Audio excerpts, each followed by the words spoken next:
Szerintem leveszem erről a wifi-t, mert úgy tűnik, hogy ez valamiért nem szereti ma a wifi-t, ez a telefon. Na mindegy, majd meglátjuk. Szóval a szorongás a témánk, és a szorongás nem csak a szorongás, hanem a jóga és a szorongás kapcsolata.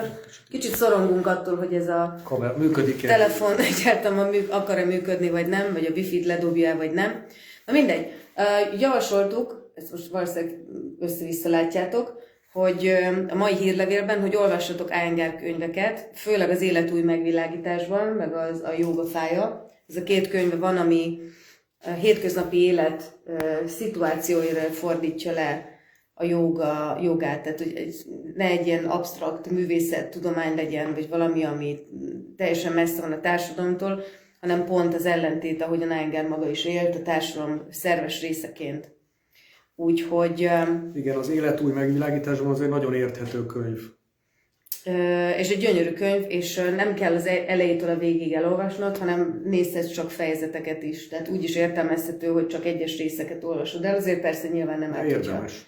Hogyha egyszer eljutok a végéig. Érdemes, mert a kóság szerint mondja föl a fejezetek témát. És magyarul is megvan a könyv, egyébként egy remek fordításban, lehet olvasni angolul eredetiben, vagy magyarul. És akkor azzal kezdjük, hogy ebből fogok felolvasni egy részt. Ez egyébként a magyar könyvnek a 115. oldalán van, az érzelmi zavarokról szól. Ugye a szorongás is azért ez egy érzelmi és tudati zavar. Erről majd egy picit még részletesebben beszélünk. És akkor gondoltam, hogy ezzel indítsunk, legyen az Iyengar csodálatos megfogalmazása. Amikor érzelmi zavarban szenvedsz, a tudatos elméből származó bizonytalanság és szorongás a tudattalan elmébe is beköltözik, amely valójában a szívben, nem pedig az agyban rejtőzik. Rettegés a jövőtől, bizonytalanság azzal kapcsolatban, vajon kielégülnek-e az élet szükségletei és előfeltételei, vagy sem, és félelem annak elvesztésétől, amink van. Ezek az aggodalmak gyötrik az embereket a világ minden táján. Nyugtalankodhatunk a pénz, a lakás, a munka, a barátok, a rokonok és a közösség miatt. Akár a hírünk, nevünk, munka, akár a hozzánk közel álló kapcsán, család, valamennyien ugyanazokkal a nehézségekkel nézünk szembe. Az emberek ösztönösen ellenállnak a változásnak, mert az ismerőssel érezzük magunkat biztonságban, és félünk az újból eredő bizonytalanságtól. Hajlamosak vagyunk megszokott, változatlan napirend szerint élni az életünket, és nem akarjuk elfogadni azt, ami az ismerten túl van, sőt, meg se akarjuk érezni. Az élet azonban elkerülhetetlenül az ismert és az ismeretlen között ingadozik, mozog és váltakozik. Nagyon gyakran nem állunk készen rá, hogy elfogadjuk az élet áramlását. A szabadságot keressük, de közben ragaszkodunk a rabsághoz. Nem engedjük történni az életet, sem azt, hogy az élet a saját formáját öltse fel. Az összeütközések, a szembenállás, az érdekek és az eszmék ellentéte, a személyes és kollektív egók összeütközése és a korlátolt megértés mind-mind az élet szerves része. A jóga megoldása ezekre a viszontagságokra, annak tanulmányozása, hogyan kell alkalmazkodnunk, illetve megerősítenünk magunkat. A kulcs az érzelmi zavarok és a tudati hullámzások ellenőrzésünk alá vonása. A tudatos önuralom sok helyzetben megvéd minket.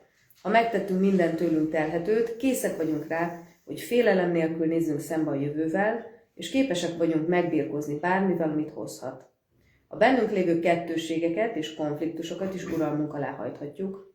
Ez lehetővé teszi, hogy egyre megingathatatlanabb a kiegyensúlyozottsággal és egyre kevesebb érzelmi felbojdulással fordítsuk az energiáinkat az élet elkerülhetetlen kihívásaira, hullámhegyeire és völgyeire, fájdalmaira és örömeire. Nem csak az tartozik a pránájma kósához, vagyis energetikai burokhoz, amikor a légzéssel dolgozunk, hanem az is, amikor az érzelmeinkkel munkálkodunk. Biztosan megfigyelted már, hogy az érzelmeid nagy hatással vannak a légzésedre. Talán a sírás a legnyilvánvalóbb példája annak, hogyan változtatják meg az érzelmek a légzésedet. Ahhoz, hogy komolyan dolgozni tudjunk a légzéssel és a test energiájával, szembe kell néznünk a 6 érzelmi zavarral.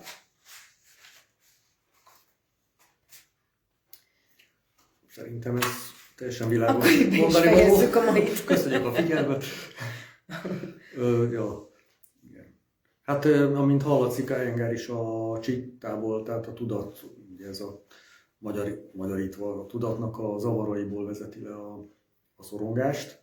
Éppen azt beszéltük Erikával, hogy ugye amikor így egy ilyen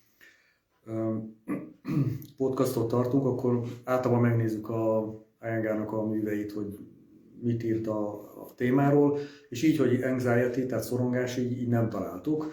Tehát, hogy még abban az időben, 60-as, 70-es, 80-as években ez még nem volt így, ez a szó így ennyire előtérben. Ezek szerint ugye itt megjelenik egyszer a szövegben.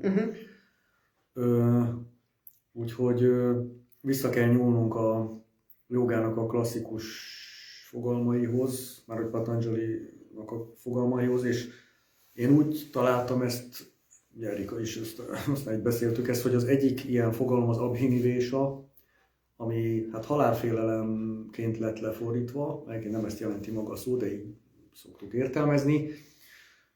Ez az egyik, amin így keresztül így ebbe a szorongásszerű témába be tudunk csatlakozni, illetve a másik az anavaszthi, anavaszthá az a neve, tehát hogy ez az ilyen, amikor ilyen bizonytalan az ember, vagy nem szilárdan áll, nem stabilan áll egy bármiben. Megnézem pontosan, hogy van a magyar fordítás. Hát igen, kicsit kacifántosabb a magyar fordítása, tehát hogy ez amikor nincs bátorsága az embernek szembenézni az önvalójával. Csak ugye elmondom, hogy akit érdekel, utána tudjon nézni, ez az abhinivésa, tehát a halálfélelem, ez a második pádának a második szútrájában kerül megemlítése, és kicsit lejjebb a 6.-7. szútrában mond róla ugye egy mondatot. Az anavaszthá, tehát ez a, mondjuk így, hogy ilyen, ja, bátorság ellen gyávasság, hát nem pont gyávasság, de ilyen, mindegy, ilyen megrendültség, az meg az első pádában, a 30. szútrában. Csak azért, hogy tudjátok, hogy ezt hol találjátok meg. Mi az anavaszta, az a 9... A 9 akadálynak a része, és az egyik. abhinivésa pedig a klésáknak az utolsó. Igen. Az utolsója. Igen. Ugye a klésák azok az igazán mélyen fekvő lenyomatok, amik ösztönből hagyják az embert, ilyen a vágy, tehát minden, amit szeretek csinálni, annak a hajkurászása, és minden, ami nem tetszik, ami meg fájdalmat okoz, annak az elkerülése, és annak az eredendője, az egésznek az eredendője az úgy szoktuk fordítani, spirituális ignorancia, amikor valóban, és egyébként a szorongás is valahol ehhez kapcsolódik, amit az ember tapasztal a mai életben, hogy attól való elkülönülés, hogy ez a világ nem csak a matériáról szól, nem csak arról szól, hogy béke, háború, milyen színű, milyen nemű, milyen gondolatvilágú, milyen felfogású emberek vannak, és hogyan verődik ég az embercsoportok közé, hanem hogy ennek az életnek van is sokkal mélyebb tartalma, ami a spirituális vonal, ami az önvalóra való rápillantás, amin keresztül az egészen átlátsz, hogy ez mind csak a körítés, de tulajdonképpen a lényeg ez nem ebben nyugszik. Igen, és az egy megdöbbentő, ezt a Prashant Iyengar fia emeli ki a speecheiben mindig, hogy az egy számomra megdöbbentő mai napig üzenet, hogy az, amik a klésák, tehát ezek nem akadály, ezt úgy szokták, ilyen fájdalmat okozó tényezők, mondjuk így, trutymók, de hogy az érdekes, hogy ami miatt élünk, ami miatt élvezzük az életet, azok ezek a klésák. Tehát, hogy... Éljen a szenvedés. Nem olyan értelemben, hogy tehát mit tudom én, a ragaszkodás. Ha nincs ragaszkodás, akkor tehát semmihez nem tudunk viszonyulni. Ja. Akkor az aszmitá, ugye úgy hívják, tehát ez az, hogy önmagamra vonatkoztatom a létezésemet, ez az egyik lésa. Na most enélkül nem működik az élet. Tehát ha fölkelek reggel és nem vonatkoztatom magamra, hogy én most Trimár István vagyok, és hogy elhelyezem magam az életbe, akkor ugye egyszer nem szétesik az ember. A szeretem, nem szeretem, hát ez is egy szerves része az életünknek. Tehát, hogy ezek az élet szempontja, amit az Erika mondott, tehát itt ketté válik a szemléletmód. Tehát van a világi életmód, a szemléletmód, és van a spirituális. És hogy a világi életmód szempontjából ezek pozitív dolgok. Tehát ne legyen félreértés, létező, és éppen meg ezért ezeket kell meg kell tapasztalni. és éppen ezért kell foglalkozni velük, Így mert van, annyira abszolút. az életünknek a velejét alkotják.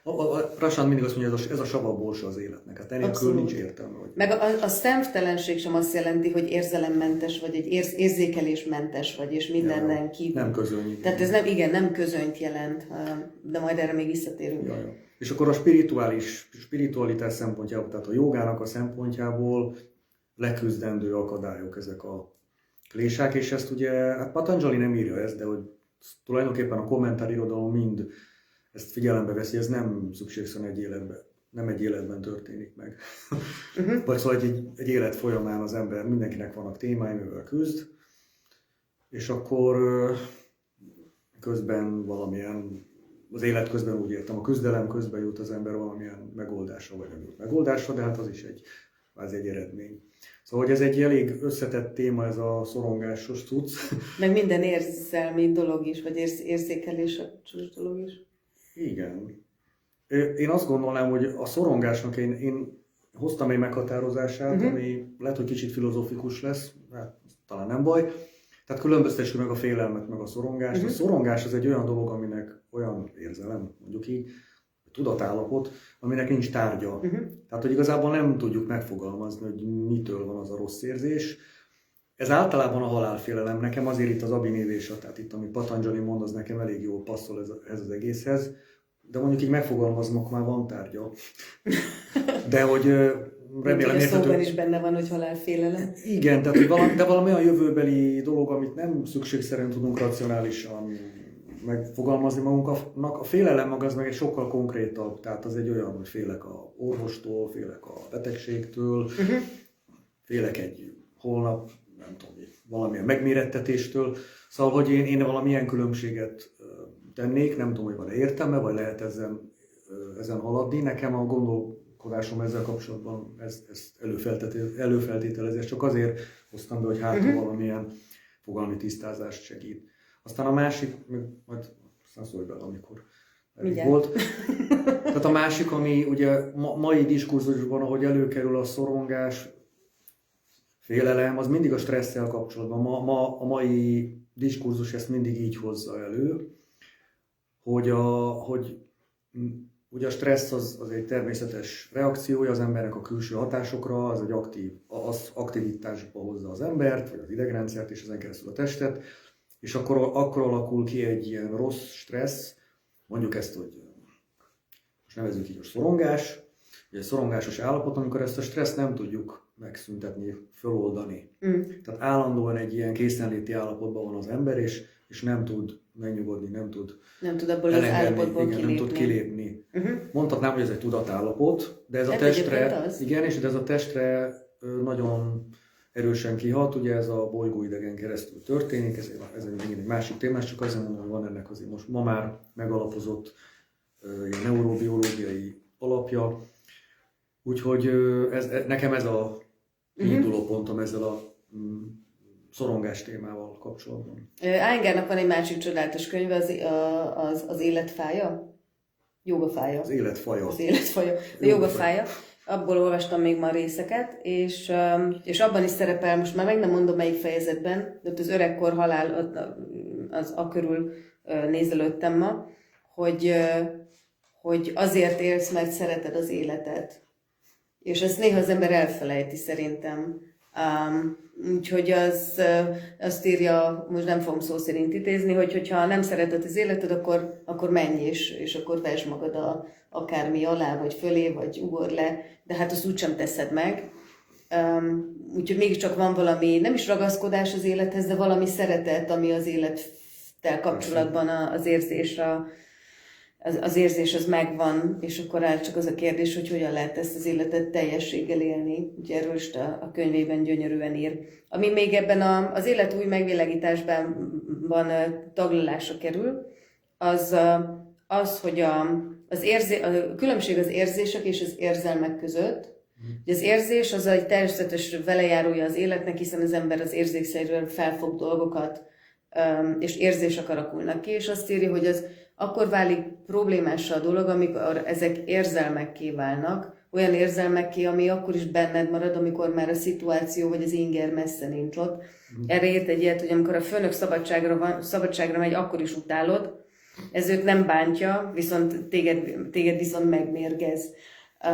És ez tényleg így van. Tehát, hogyha belegondolsz, akkor nagyon sok olyan lenyomat marad meg, amit az ember hordoz magában, akár pozitív, tehát lehet ez egy ilyen ragaszkodás is valamihez, vagy egy szituációhoz, vagy egy emberhez, meg lehet negatív attribútuma is, hogy annyira utálom, rágondolok és utálom, pedig hát ez a másikkal nem tesz. Igen, ha megfigyelitek, hogyha ismertek olyan embert a környezetetekben, akit a harag és a düh hajt, lehet látni az arcon, hogy ez eltolt. Tehát, hogy egyszerűen az, ami gondolatvilágban él az ember, az előbb-utóbb megmutatkozik kifelé is.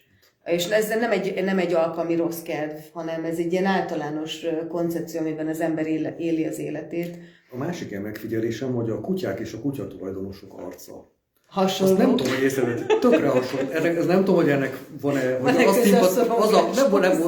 hát a kutya nem vezeti a szorongást. A szegény kutyák, igen, de hogy így, lehet, hogy az ember úgy választ kutyát, hogy hasonlít. Hát erről szerintem voltak tanulmányok is. Biztos, hogy brit kutatók már rájöttek. De hogy csak ez jutott eszembe, hogy ez is annyira érdekes, hogy az ember azt választja a külvilágban, ami egyébként belül van, de nem ismerjük fel. Igen, de nem ismerjük fel. Ez kívülről mindig sokkal egyértelműbb, mint belülről. A másik, ami még érdekes Iyengar műveiben, ő szintén erről ír, hogy ez az egész érzelem, meg érzékelés dolog, ez a pranamaya kósához tartozik, ez a belső szervi test. Ugye ehhez kapcsolódik a pranayama is, valamelyest, de az összes belső szerv, ugye, ha megfigyeled, és erről sokat beszéltünk, a stresszről is, meg a belegben a reakció, ami hamarabb kialakul, mint hogy az ember ésszel felfogja a szituációkat. És azt gondoltam, hogy kicsit kanyaríthatjuk a beszélgetést arra, hogy ebben a jóga miben segít. Abszolút. Nyilvánvaló az ászanák, azok nem csak, pont ma írtam ezt az órákon keresztül, ezt egy ötrelmes hírlevelet. Mert nem az AI-jal írtam, nem? Hát ez az. hogy ezek a postcsoportok, ezek egyszerűen csodálatosan vannak kitalálva, hát így léteznek. Hogy az, amit a fizikai stabilitásnak érzel meg az állópózókban, az tényleg nem csak egy fizikai stabilitás, hanem ez a két lábon a földön járás, egy racionális gondolkozást ad, egy tartást ad a testnek, a gerincnek és az agynak is, és így végig tudsz menni az összes posztcsoporton, úgyhogy nem iratkoztatok fel hírlevélre. Szerintem érdemes, ha már ennyit dolgozom vele. De hogyha átjutsz a belső szervitestre, és akkor ezek a pózok azért a legtriviálisabb módon az izomzaton meg a csontozaton dolgoznak, de sokkal mélyebbre hatók. Ha ezek a rossz tulajdonságok be tudnak ülni, vagy rossz felfogások, lenyomatok a belső szervekbe, tehát hogyha frissen tartod és egészségesen tartod a belső szerveidet, az belülről is, organikusan is oldja ezeket a negatív érzéseket, negatív reakciókat. Úgyhogy az, ahogyha tényleg rendszeresen gyakorolsz, azzal nem csak a tüdőnek lesz jobb, nem csak a májodat tisztítja, hanem az érzelmi síkon is nagyon erősen dolgozik. Gita Iyengar maga mondta egyszer, amikor kim voltam Punéban, ő Iyengar lánya volt, hogy a pózoknak a hatását legalább az a mentális és az érzelmi síkon kell tudni érzékelni, ha rendszeresen gyakorolsz jogát. Igen, én is így felírogattam magamnak pár gondolatot, ez lett volna az egyik gondolat, hogy a jóga hogyan segít a szorongás vagy félelem, most tudjuk, hogy melyik mit jelent, föloldásában, és ez az egyik, hogy én úgy fogalmaztam meg, ugye én mindig szeretem ezeket a szanszkrit terminusokat, hát ha valakinek ez egyébként, csak azért, hogy hallott róla is. Hát, hogy beugrik, hogy ez a szanszkárákat oldja föl, ezek a lenyomatok magyarítva, vagy ilyen tendenciának is lehet fordítani, tehát bizonyos hajlamok, hogy valami felé mindig van egy hajlamunk, hogy valami irányba megy a gondolkodásunk, hozzáállásunk, így az életünk is. És igen, tehát ez egy nagyon érdekes téma, hogy a testi látszólag tornagyakorlatok, ezt most nagyon idézélve, viccesen mondom, a tornagyakorlatok hogyan kezdenek el hatni lelki állapotokra, érzelmekre, érzetekre, és ezt próbáltam már... És hogyan változtatja át? És hogyan változtatja, hogy aki benne van a gyakorlásban, az ezt tapasztalja. Aki nincs benne, annak ez egy, hogy úgy mondjam, ez egy hablaty. Igen. Ez egy ezoterikus hablaty. de hogy közben meg nekem volt utóbbi 2 évben problémám a gyomrommal, és az ismert ászanák, ne legyetek betegek, ezt mindig mondom, csak amikor a betegséget lehet használni bizonyos dolgokra. Ott vettem észre, hogy bizonyos ászanákban tudok úgy dolgozni a lábam, állópóz, hogy a gyomromra hasson, és nem, szóval ez egy hosszú folyamat. Tehát ez nem az van, hogy megcsinálom 2-szer, nem olyan, mint a gyógyszer, hogy bedobom a gyógyszert napi 3-szor, és akkor 2 hét múlva jól leszek. Ez nem így működik, hanem ezt kell csinálni, okosan kell csinálni, tehát nem biztos, hogy úgy kell csinálni, ahogy ezt az órán tanultad, hanem meg kell változtatni valahogy a pózt, de hogy ez elkezd hatni. És nem, most ezt csak példaként hoztam az ászanát, lehet, hogy valami más gyakorlat lesz, nem biztos, hogy az lesz, ezt mindenkinek meg kell találni magának, de ez az egyik pont. A másik az, hogy akkor fog működni, ha már ezt gyakorlod egy ideje. Tehát, hogy benne kell lennie a testben ennek a tudatban ezeknek az ászanák lenyomatának. Tehát bizonyos lenyomatokat, pozitív lenyomatokat használunk ahhoz, hogy a negatív lenyomatokat kioldjuk, vagy hát nem tudom, feloldjuk, nem tudom mi a jó szó erre. Úgy mondja Patanjali, hogy nem is, lehet, hogy nem Patanjali mondja, ezt mindig összekeverem, csak a Vyasa mondja már, tehát az első kommentátora, hogy olyan, mint a búza magokat ki kell pörkölni, hogy ne hajtsanak ki újra.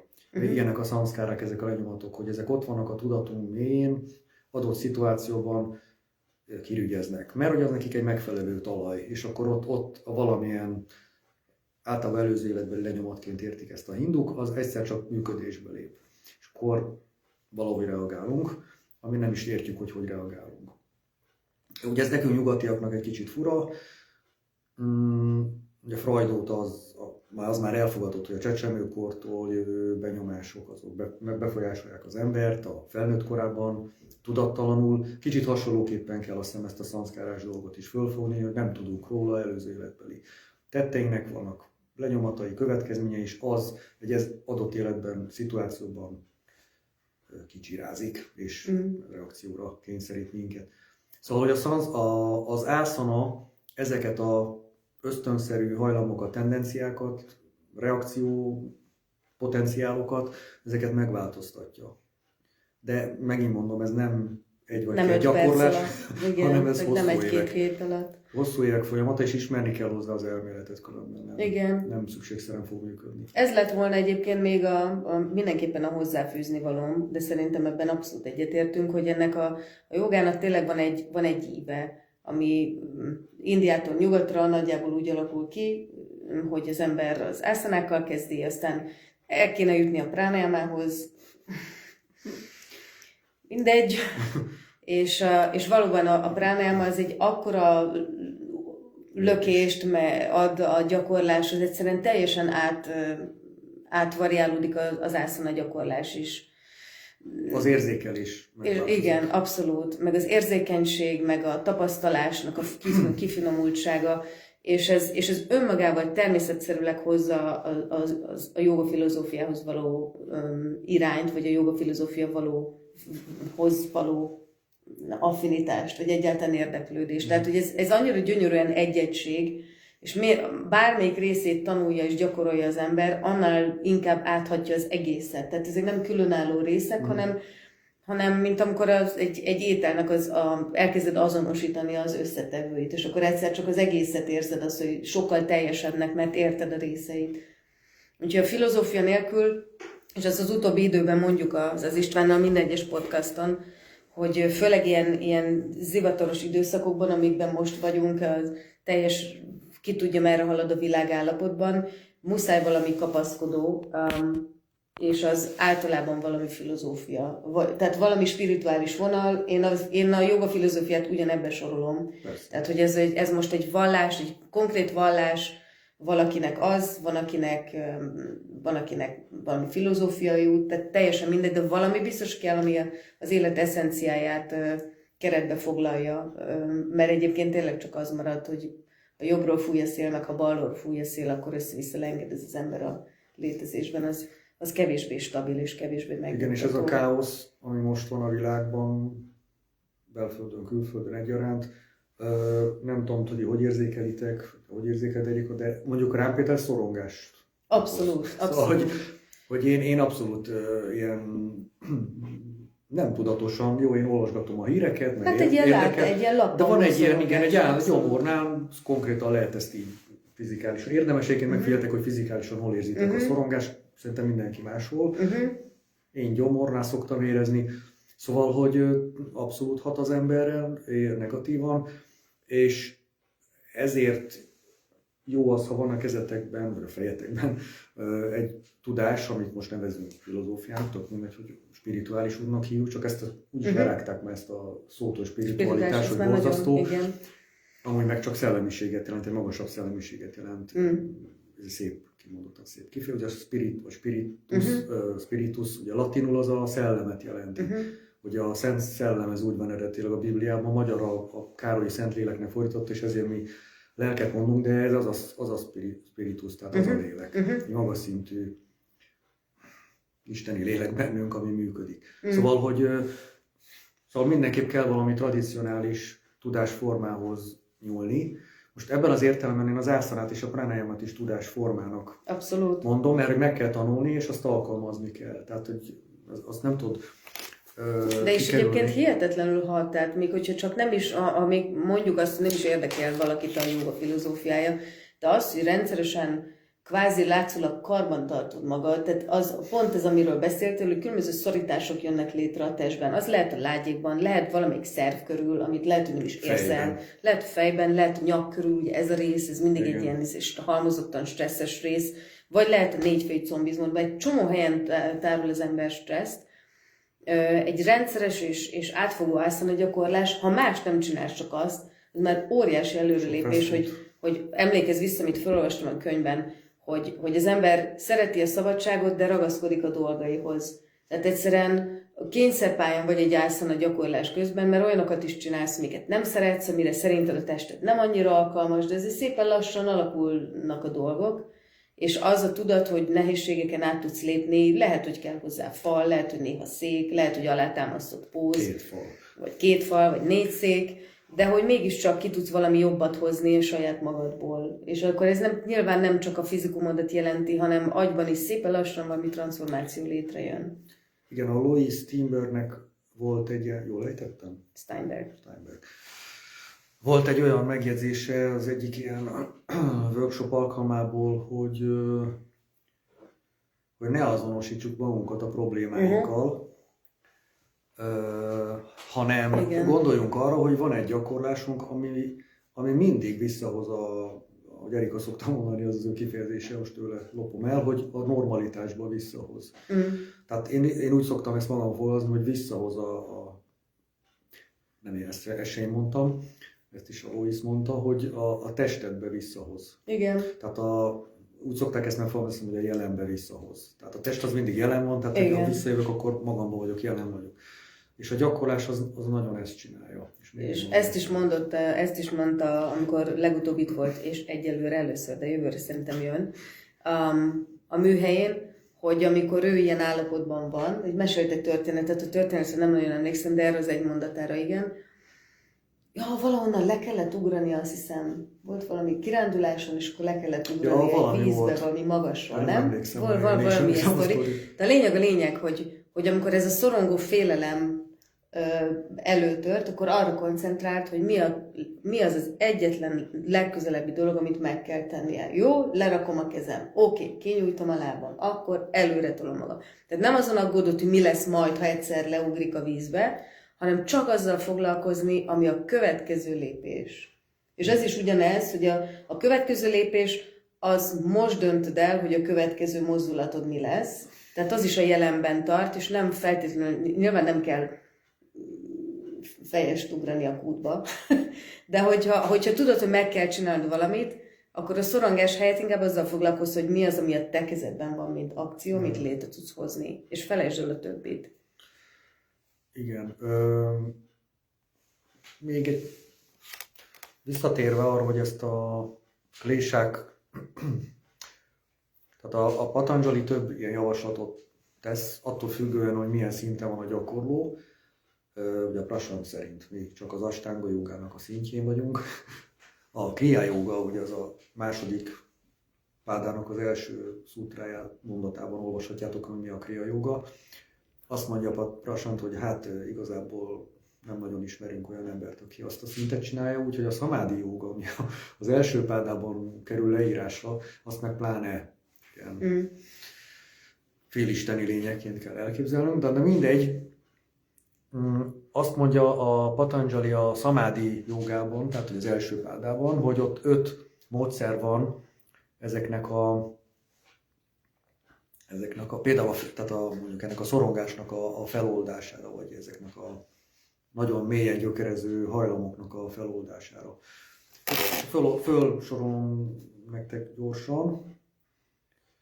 Az egyik az, hogy van egy ilyen, igazából ezt nem tudom, szóval igazából 60, mert van előtte még egy másik. Az egyik az, hogy ez az első páda 33. szútrája, barátságosság, együttérzés, öröm, és hát ilyen felülemelkedettség. Így kell viszonyulni ilyen bizonyos típusú emberekhez, most nem akarom bővére ereszteni.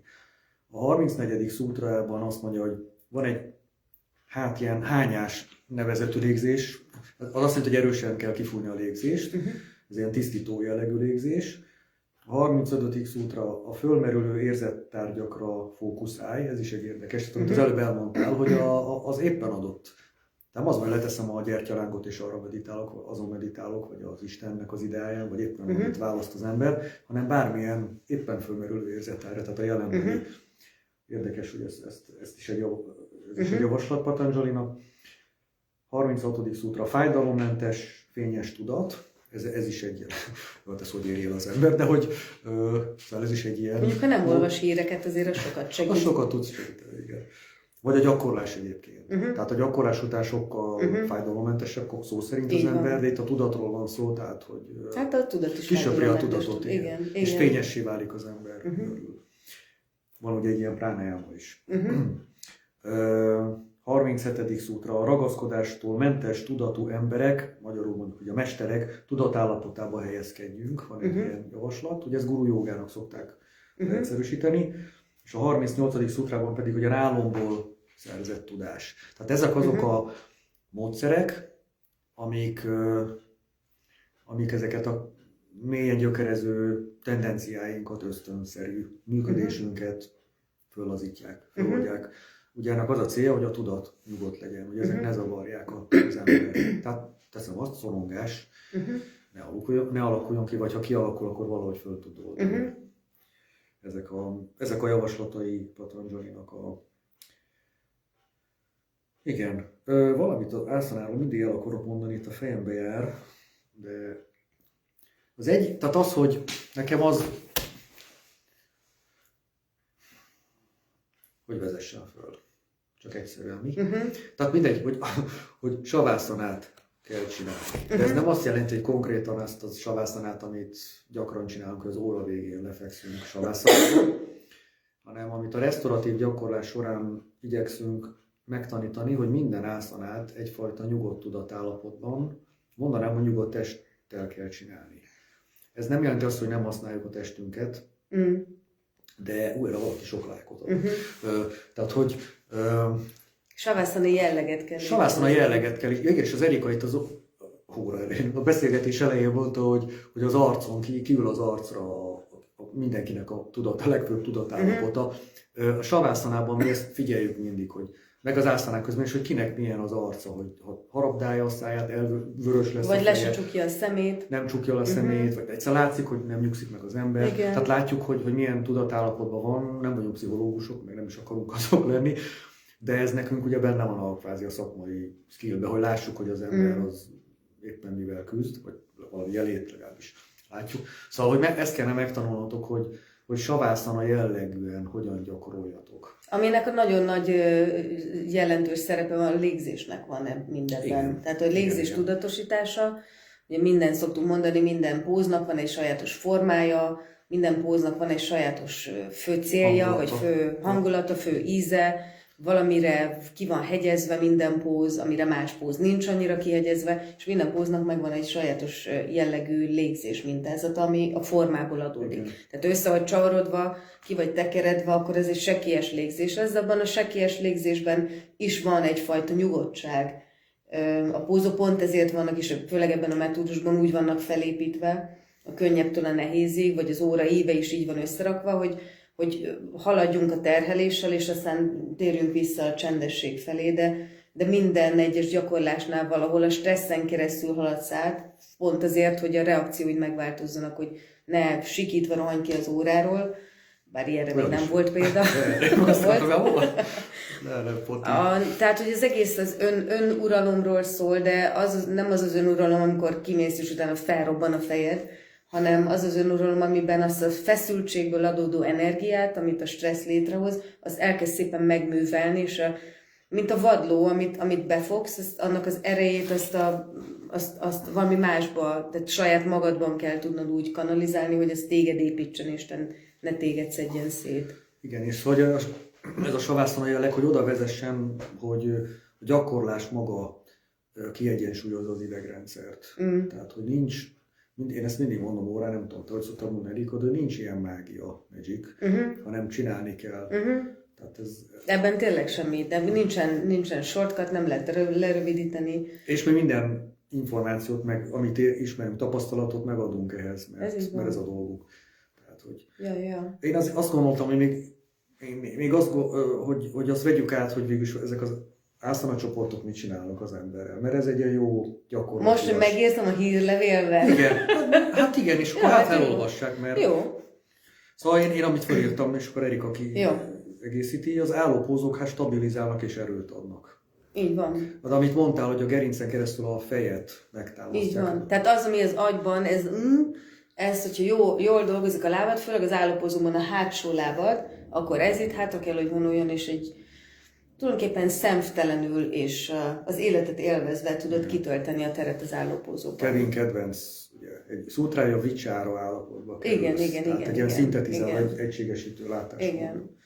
Ülőpózok, azok én mindig azt érzem, hogy leföldelnek. Így van, nagyon abszolút. stabil, nagyon közel vagy a földhöz. És nagyon nyugtató. Tehát főleg egy olyan állapotban, amikor exaltáltnak érzed magad, amikor a felcseszi vagy ha fáradt vagy. Idegileg fáradt. És igen, és az is egy gyakorlás, amikor ülsz virászanában 10 percig, vagy badakonászanában a falnál megtámasztod a hátat, ülsz 15 percig. Igen. Tehát ugye ez egy eszenciális része. Az ülőpózok kicsit olyan, mint hogy ilyen átmeneti dolgok lennének, de egyszer próbálj ki egy olyan gyakorlást, megnézheted, fölcsapod a könyvet, az ülőpózban maradj benne 5 percig, mindegyikben. Igen. Fekvőpózok, hát itt most a gerincen fekvő, háton fekvő pózokat gondoltam, azok a pihentetnek alapvetően.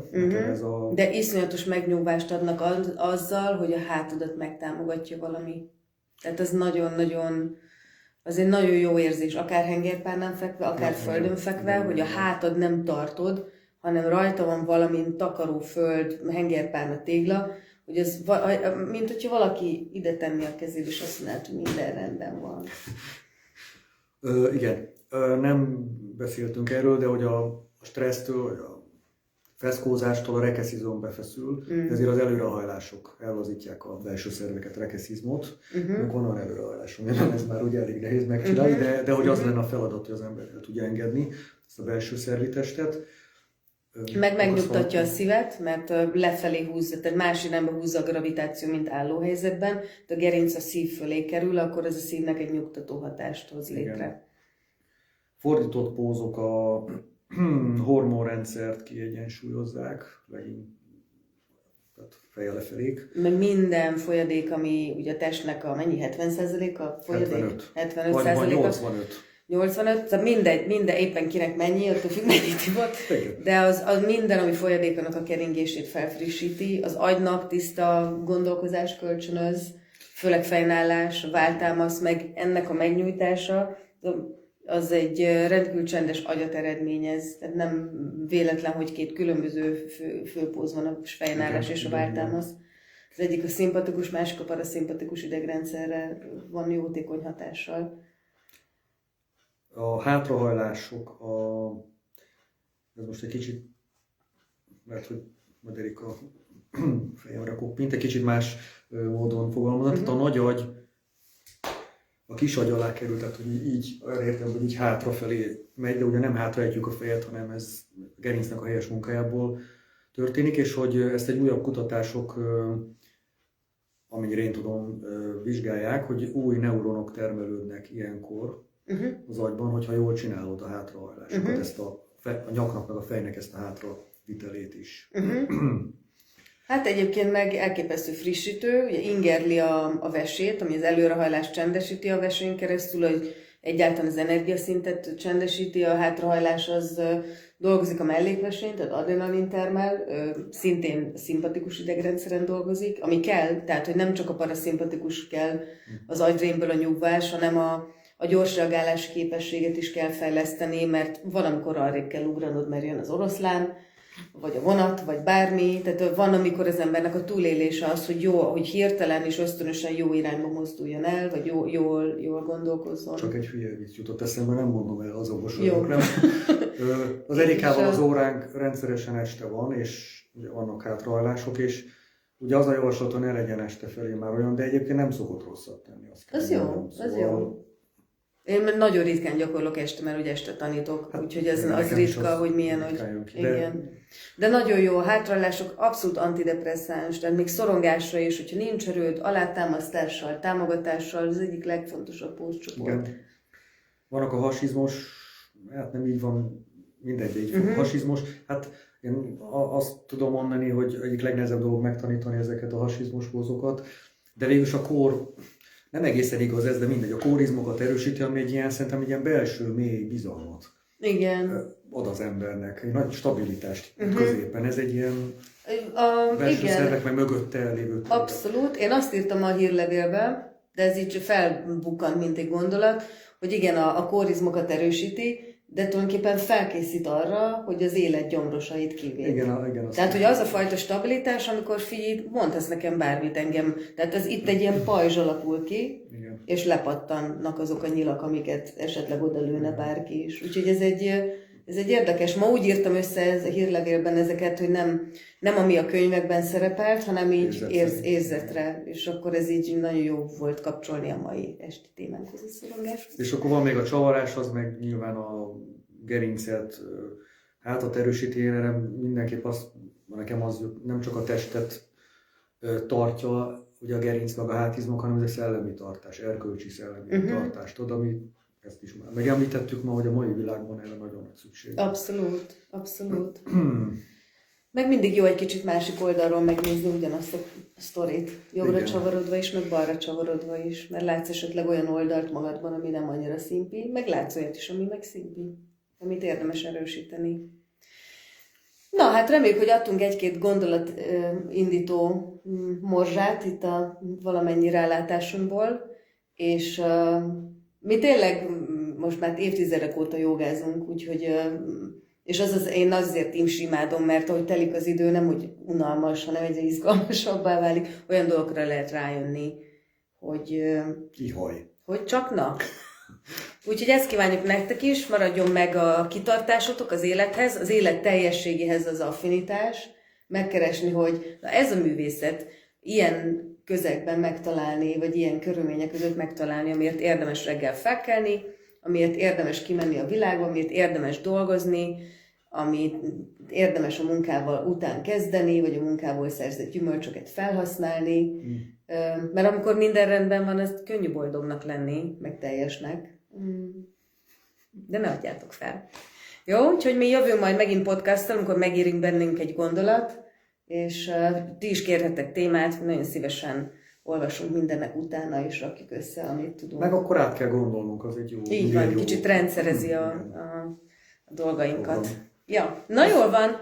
Akkor köszönjük a figyelmet, és akkor legyetek jól, jogázzatok, frissüljetek fel, és legyen bizalmatok a jelen pillanatban, mert úgyis csak az van. Sziasztok! Hello!